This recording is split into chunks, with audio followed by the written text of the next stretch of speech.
What if there was a way to deepen your groove and your pocket on guitar while also expanding your blues rhythm and lead chops? Well, that's what I'm going to share with you how to do in this Come Together guitar lesson. This song is awesome, so let's get straight into it. We're going to start off with the intro, which begins up on a D chord, and we play this riff.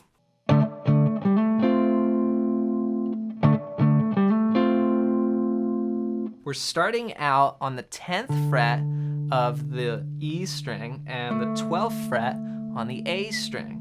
And we're going to play two 8th note down strums like this.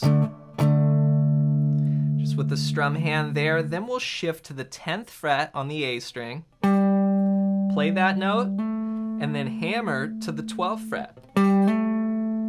Right after that, we'll grab this double stop. And this is the 10th fret on the 4th string and also on the 3rd string. Now I want these notes to ring over. So I try and do the hammer on and then get the notes right underneath and let it all ring like this. One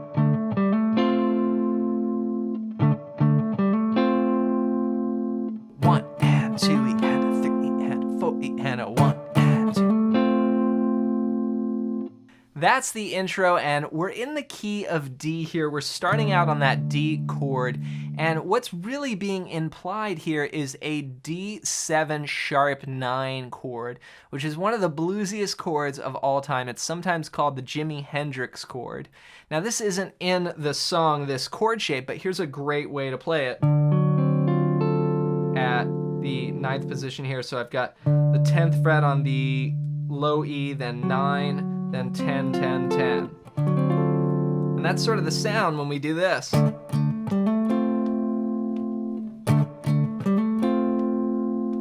Four times.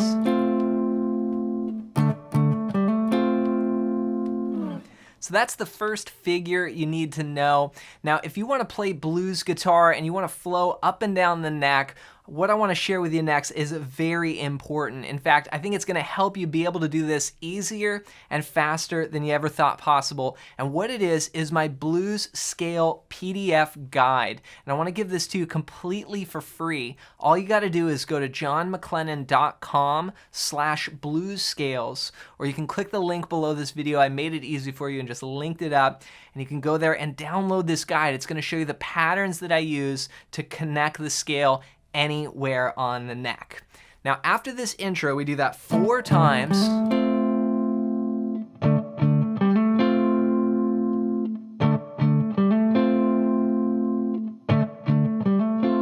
And then John Lennon comes in with the melody. Here come old flat top, he come. And what we do is we go to a blues rhythm pattern like this. Here come old flat top, he come, grooving up slowly, he got.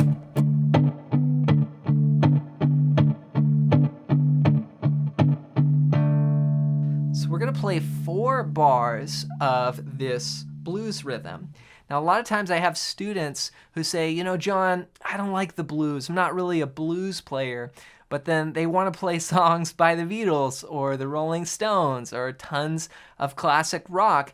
And the thing is all of those songs and styles, you know, you can't really play any of those tunes by the Beatles or Rolling Stones without dipping into the blues. And so this is an example of that. We've got the 10th fret on the low E, the 12th fret on the A string. And then what we're going to do is we're going to shift up. We're going to alternate back and forth between this, which is basically a power chord, and then our pinky coming up to the 14th fret on the 5th string.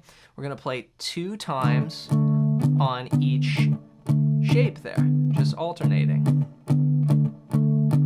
Now the other thing about this is I'm using a palm mute with my strum hand. So instead of, you know,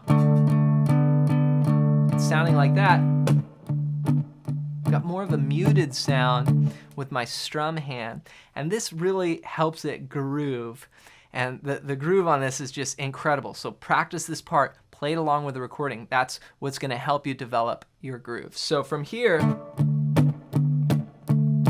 we're going to play this four times, or for 4 bars. So 1 and 2 and 3 and 4, and that's 1 time or 1 bar. Here, I'll try and hum the melody so you can hear what it sounds like. Here come old flat top, he come grooving up slowly. He got juju eyeball, he won. I can't remember all the words. It's got crazy words in this song. It's hard to remember. But here we've got the 5th fret of the low E and then the 7th fret. So after 4 bars, we shift down to the 5th fret and we play the same pattern just in a different place on the neck. So that's 5, 7, and then alternating 9 there with the pinky. Now it's a stretch down here. Here we're gonna play 2 bars and then we hit a G chord here. This is the 3rd fret of the low E and the 5th fret of the A string. So again, just a G5 power chord. Now on the recording, the guitar just hits it and gets off, but the bass lets it ring. So you could go either way. You could hit it and get off and then rest, you know, maybe just like do some muted strums like this. Or what I often do is just da, da, da, da, da, da, da, da, da, let it ring, and then back up to the intro.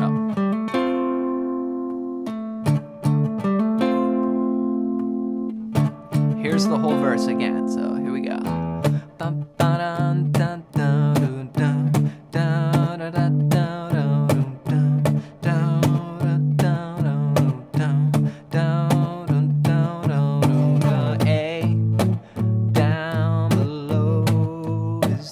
Hit the G. 1, 2, 3 to the chorus. All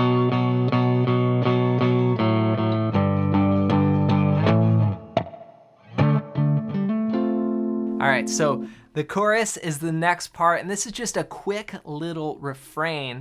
We're gonna bring in a few new chords. The first one you need to know is a B5. And I'm playing the 2nd fret on the A string and the 4th fret on the D string. That's the notes B and F sharp there. So it's like these other shapes, but we've shifted down 1 string.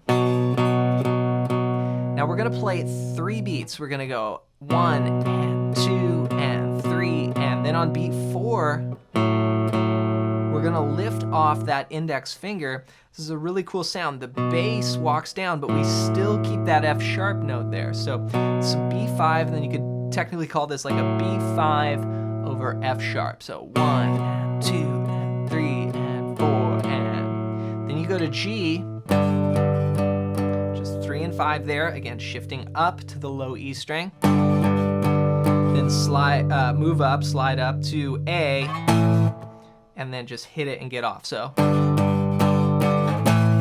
then intro. So you may have noticed, you know, sometimes when I play power chords, I use my index and pinky. That just feels comfortable for me, but obviously we can't do that when we're doing the blues rhythm pattern. So if I'm doing the blues rhythm pattern, I gotta make sure I'm on this fingering. If I'm just rocking out with power chords like in the chorus, probably use my pinky. Again, there's, you know, you could do it this way too. There's not a right or wrong here. You just wanna go with what feels comfortable for you. So here's the chorus one more time, and the melody cue here is come together right now. Over me. And I'm just cueing the melody there. Over me. That's like the part that John Lennon is singing. Now I wouldn't play that if I was playing the song. I'm just trying to cue the lesson here so you could hear the melody and the chords together. Now, there's one other part you need to know about, and that is the solo section. Now the first solo starts off with the keyboard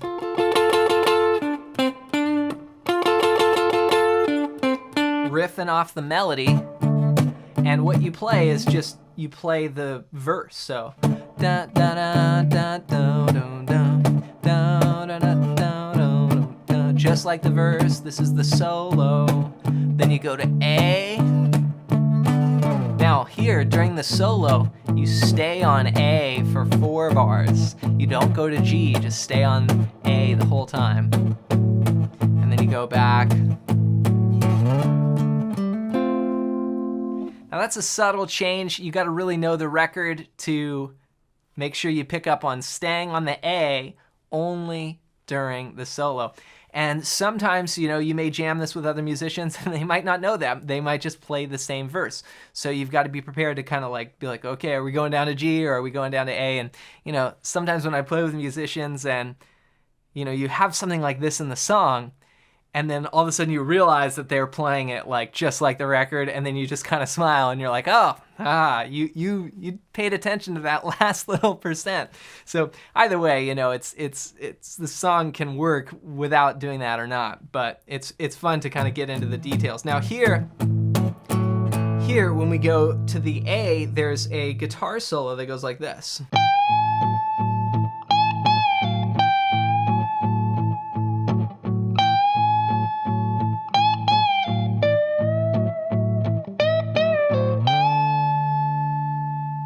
So what that is just doing some little bends here, playing the note G on the first string, 15th fret, and bending it up a whole step to the note A. And what chord is the band playing? A. So that's all he's doing is just bending into the root. And then you bring it down and bend it again. Then you play 13, then you bend up again on 15. So it's a little figure there. Then you do it again. And instead of bending 15 on the first string, you bend 15 on the second string. It's a little variation. And then 13 on the second string, and then finish bending 15 on the first string. So all together it would go like this.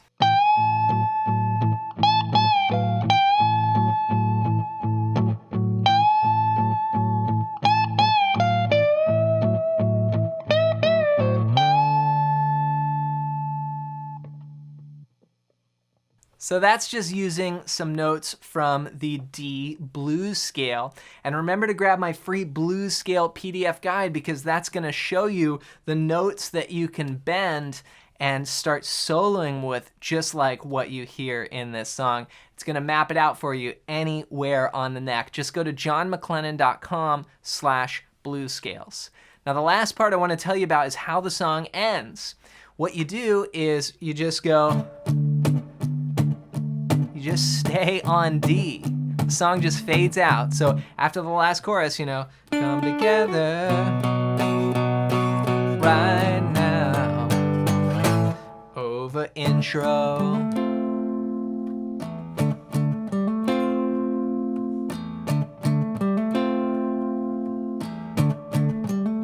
You know, and then it's just stays here, and the vocals like, come together, come together. You know, there's, you know, more bends and stuff, all out of the blues scale, D blues scale, and the band just vamps on that D blues rhythm pattern. So have fun working on your rhythm and your lead guitar skills in this song. Be sure to take it slow and practice each part, and then when you feel comfortable, put it together and jam along with the recording. As always, hope you enjoyed this video. Thanks for watching, and for more Beatles guitar lessons, check out this song next.